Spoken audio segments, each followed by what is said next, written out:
The father of Vikram Buddhi there saying that there's something fishy in the case of his son.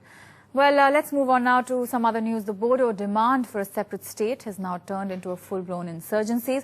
The Masas have also taken up arms for separate statehood. Now, really, will the decision on Telangana further fuel these movements? Kishalay Bhattacharjee reports.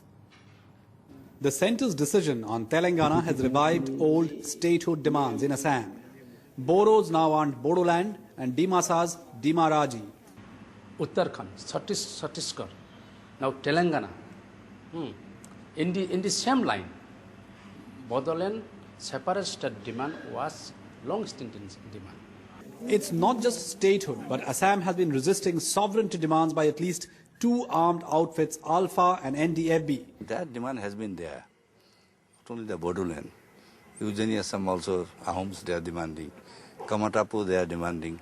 North Kachar is demanding. So that demand has been there. This is not a new demand. But our whole case is, we are not in favor of splitting the state of Assam. Not only Bodoland and Dimaraji or Alpha's sovereignty. Every tribe here wants to assert their rights.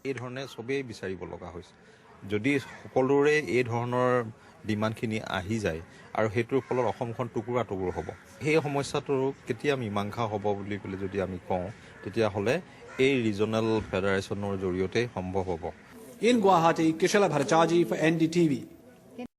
Tuba.com